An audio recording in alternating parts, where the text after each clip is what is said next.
Cameraman గంగతో Rambabu సినిమాలో బ్రహ్మానందం గారు news reader గా ఒకే వార్తను వివిధ కోణాల్లో ఎలా చదవాలి, సానుకూలంగా ఉంటే ఎలా చదవాలి, అదే వార్తను ప్రతికూలంగా చిత్రీకరించాలంటే ఎలా చదవాలి అన్న వేరియేషన్స్ బాగా చూపెడతారు.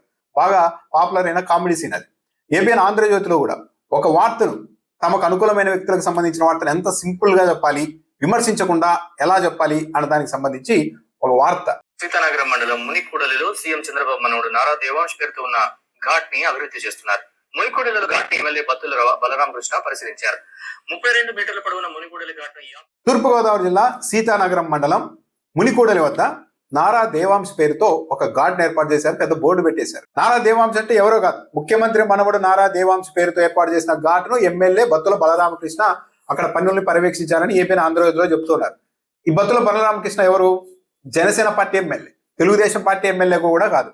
ఆయన అక్కడికి వెళ్ళి చంద్రబాబు నాయుడు గారి మనవడి పేరు మీద ఉన్న నారా దేవాంశ పేరుతో ఒక ఘాట్ ఏర్పాటు చేసి పెద్ద బోర్డు పెట్టి అక్కడ కలెక్టర్ కూడా వచ్చారు. మరి విచిత్రం ఏంటంటే కలెక్టర్ కూడా అక్కడికి వచ్చి ఇదేంటి ఈ వ్యక్తి పేరు పెట్టారు, ఎలా పెడతారు అని ఆ కలెక్టర్ కూడా ప్రశ్నించలేదు. బాగా అభివృద్ధి చేయండి అని చెప్పారు. ఇక MLA, Janasena party MLA Battula Balaramakrishnudu Pawan Kalyan గారి ఆదేశంతో ఈ నారా దేవాంశ గారి ఘాట్ని అద్భుతంగా తీర్చిదిద్దుతున్నామని కూడా స్వయంగా మీడియా ముందు చెప్తున్నారు ఆయన. ఇదే వార్త ఏ వైసీపీ హయాంలోనో జగన్మోహన్ రెడ్డి పేరు, చివరికి ముఖ్యమంత్రిగా ఉన్న జగన్మోహన్ రెడ్డి పేరు మీద అయినా సరే ఒక ఘాట్ను ఏర్పాటు చేసి ఉంటే ఇదే ఆంధ్రజ్యోతి సంస్థ ఇంత సింపుల్ గా ముఖ్యమంత్రి మనవడి పేరు మీద ఏర్పాటు చేసిన ఘాట్ పనుల్ని ఒక ఎమ్మెల్యే పర్యవేక్షించారు అని ఇంత సింపుల్ గా ఇచ్చి ఉండేవారా? ఎత్తుకోవడంలోనే జగన్కి ప్రచారం పిచ్చి పట్టుకుంది. ఇక ఘాట్లను కూడా వదిలిపెట్టలేదు. పుణ్యస్నానాల కోసం భక్తులు అక్కడికి వస్తుంటారు, అక్కడ కూడా తన నామాన్ని జపించాలని చెప్పేసి ఒక ఘాటుకు తన పేరు పెట్టేసుకున్నారని ఇదే ఆంధ్రజ్యోతి లీడ్ అది తీసుకొని ఉండేది. ఇక జగన్మోహన్ రెడ్డి కుటుంబ సభ్యుల పేరుతో పెట్టి ఉండింటే ఇంకా మొత్తం రాష్ట్రాన్ని షేక్ చేసేసి మీకు బానిసలమా మేమంతా, అసలు ఈ రాష్ట్రాన్ని ఎక్కడికి తీసుకెళ్తున్నారు, మీ అబ్బ జాగీరా అని కూడా ప్రశ్నించి ఉండేది తెలుగుదేశం పార్టీ మీడియా. కానీ నారా దేవాంశ్ పేరుతో ఒక ఘాటును ఏర్పాటు చేస్తే మాత్రం చాలా సాదా సీదాగా వార్తలు జరిగారు, ఎక్కడా విమర్శించకుండా. అంటే ఈ మధ్య ఒకటి అనిపిస్తుంది, చంద్రబాబు నాయుడు గారితోనే మనం 15 ఏళ్ల పాటు ఆయన నాయకత్వంలోనే పనిచేయాలని పదే పవన్ కళ్యాణ్ గారు చెప్తూ ఉంటే జనసేన పార్టీ ఎమ్మెల్యేలంతా ఇక 15 ఏళ్ల పాటు చంద్రబాబు నాయుడు గారి నాయకత్వంలో పనిచేయాల్సినప్పుడు ఇక పవన్ కళ్యాణ్ గారితో కంటే నేరుగా చంద్రబాబు నాయుడు గారితో ఆయన కుటుంబ సభ్యులతోనే అనుబంధం పెంచుకుంటే బాగుంటుంది అని ఏమన్నా అనుకుంటూ ఉన్నారా?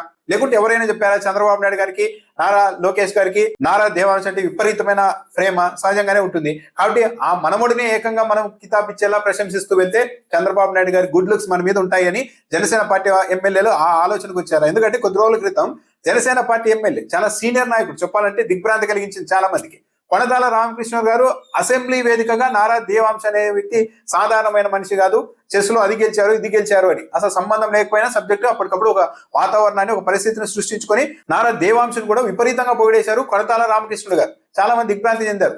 పెద్ద ముఖ్యమంత్రులతో కలిసి పనిచేసిన కొణతాల రామకృష్ణుడు గారు చివరకు ముఖ్యమంత్రి మనవడిని కూడా పొగిడి మార్కులు కొట్టేయాల్సిన పరిస్థితికి వచ్చారా అన్న విమర్శలు వచ్చాయి. ఈ రోజు చూస్తే ఇంకో జనసేన పార్టీ ఎమ్మెల్యే నేరుగా మళ్ళా నారా దేవాంశ్ పేరుతో ఒక ఘాటు. ఈ అంశం అంతా నారా లోకేష్ గారి దృష్టికి వెళ్ళింది. నారా లోకేష్ గారు కూడా ట్విట్టర్ లో స్పందించారు. వెంటనే ఆ పేరు తీసేయాలి, నారా దేవాంశ్ పేరుతో ఎలాంటి బోర్డులు ఉండడానికి, ఇలాంటి ఘాట్లు ఉండడానికి వీలు లేదని చాలా ఆగ్రహంగా స్పందించారు. తీసేయాల్సిందిగా ఆదేశాలు ఇచ్చారు. మంచిదే, కానీ ఈ వాతావరణాన్ని అంతా సృష్టించింది తెలుగుదేశం పార్టీ నాయకత్వం కాదా అన్న ప్రశ్నకు తెలుగుదేశం పార్టీ నాయకత్వం సమాధానం చెప్పగలుగుతుందా? అసలు ఈ రాష్ట్రంలో ఒక పద్ధతి పాడు అంత రూల్ ప్రకారం నడుస్తోందా? రూల్ ప్రకారం నడిచే పని అయితే ప్రభుత్వ ప్రకటనల్లో, ప్రభుత్వ ధనంతో ఇచ్చే ప్రకటనల్లో ఒక మంత్రిగా సుప్రీంకోర్టు గైడ్ లైన్స్ ప్రకారం ఒక మంత్రి ఫోటో వేసుకోవడానికే లేదు. కానీ తన శాఖకు సంబంధించిన అడ్వర్టైజ్మెంట్ కాకపోయినా సరే ప్రతి ప్రభుత్వ ప్రకటనలో నారా లోకేష్ గారి ఫోటో ఎందుకు వస్తోంది? ఇది కూడా వైలేషనే కదా. దాంతోపాటు విశాఖలో గజం కాదు, ఎకరం కాదు, మేము అని కూడా లేదు, ప్రభుత్వం అని లేదు, ముఖ్యమంత్రి ఇస్తారని లేదు, నేను 99 పైసలకి ఎంత భూమి అయినా ఇస్తానని నారా లోకేష్ గారు అన్నారు ఒక మంత్రి హోదాలో. ప్రతి శాఖలోనికి నారా లోకేష్ గారు వేలు పెడుతున్నారు అన్నది నిజం కాదా? ప్రతి శాఖ మీద కూడా నారా లోకేష్ గారు అజమాయిషీ చేస్తున్నారు. పరిశ్రమల శాఖ మంత్రి ఎవరు కూడా అర్థం కాని పరిస్థితిని సృష్టించేశారు అన్న విమర్శలు కూడా వస్తూ ఉన్నాయి కదా. నాయకులు ఏకంగా నారా దేవాంశను కూడా ప్రశంసించి చంద్రబాబు నాయుడు దగ్గర, తెలుగుదేశం పార్టీ నాయకత్వం దగ్గర మార్కులు కొట్టేసే స్థాయికి తెలుగుదేశం పార్టీ, జనసేన పార్టీ ఎమ్మెల్యేలు, నాయకులు వెళ్తున్నారంటే ఇదేదో సాదా సీదాగా వాళ్ళకు తెలిసి తెలియక చేసే వ్యవహారం కానే కాదు. బాగా తెలిసే పార్టీ నాయకత్వం అన్నది ఇలాంటి భజనకే పడిపోతోంది. ఇలాంటి భజన అంటేనే పార్టీ నాయకత్వానికి చాలా ఇష్టం, ఇలా భజన చేస్తేనే భవిష్యత్తు ఉంటుంది అన్న ఒక సంకేతాలు పార్టీ అధినాయకత్వం నుంచి పరోక్షంగా కిందికి వెళ్ళినప్పుడే ఇగో నాయకులు ఇలా మాట్లాడుతూ ఉంటారు. మహానాడులో కూడా నారా దేవాంశు అచ్చం సీనియర్ ఎన్టీఆర్ లాగా కూడా కనిపిస్తూ ఉన్నారని అప్పుడే ఒక నాయకుడు కూడా మాట్లాడేశారు. భజన చేస్తేనే భవిష్యత్తు ఉంటుంది అన్న వాతావరణం ఏ పార్టీలో అయినా, ఏ ప్రభుత్వంలో అయినా ఏర్పడినప్పుడే ఇగో ఇలాంటివి జరుగుతూ ఉంటాయి. ఇప్పుడే కాదు, 2014-19 మధ్య కృష్ణా జిల్లా పామూరు నియోజకవర్గంలో ప్రభుత్వ గృహాలు నిర్మిస్తే అక్కడ నారా దేవాంశ్ కాలనీ అని ఒక పేరు కూడా పెట్టేశారు. దానికి లేదు, ఆ గ్రామాన్ని నారా భువనేశ్వర్ గారు దత్తత తీసుకున్నారు, అందుకని నారా దేవాంశ్ కాలనీ అని పేరు పెట్టారు అని చెప్పారు. అంటే ఈ రోజు నుంచే కాదు, 2014-19 మధ్య కూడా ఈ ట్రెండ్ నడిచింది.